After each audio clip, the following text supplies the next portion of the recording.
is a small town on the east side of the Snoqualmie River. It's a little bit quirky and a great community, and I have no desire to ever live anywhere else.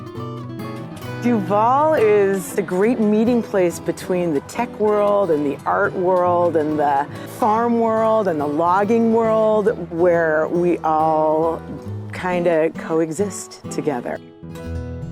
Duvall was originated by the indigenous Snoqualmie people traveling from canoes up the Snoqualmie River, and they found this area to be flush with salmon and fertile land.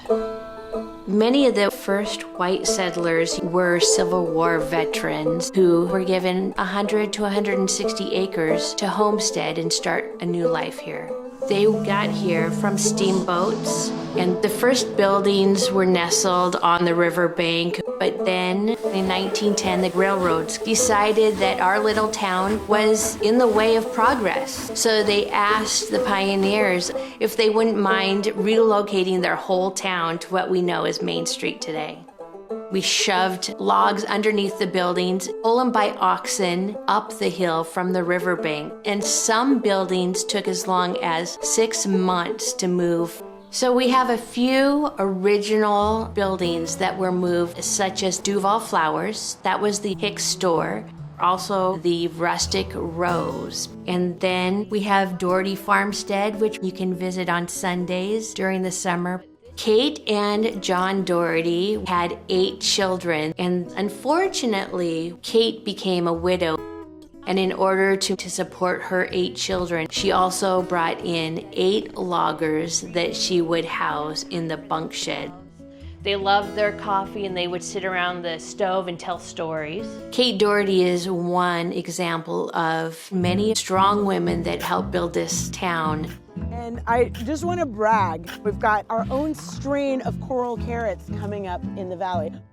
Hearth Farm is a small mixed vegetable and fruit operation run by the 2 of us. We grow pretty much every vegetable one can grow in the Pacific Northwest and bring it to the Grange. The Grange is our farm-to-table restaurant in an old Grange building where farmers would get together for farm policy meetings, square dances, other things that farmers would do. So I like to think that we're just continuing this wonderful agricultural community history.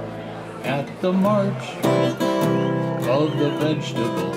The March of the Vegetables started in 2017, was our first parade. And honestly, the first year I thought it might just be me walking around as a carrot, but I just wanted to have a little celebration of like, guess what? We're an agricultural community. Bring on your carrot suit and dress up as a parsnip and come have fun. It flows from Duvall and on to Monroe. That's just the way Snoqualmie River flows. I think Duvall's done a great job putting resources into a walkable downtown that's tied to the community, and also arts and different festivals and fun activities to bring the town together. And there's just an amazing community spirit, and as long as you keep that at your heart and your core, I think that's the best thing any town can do. And that's what makes us Snoqualmie.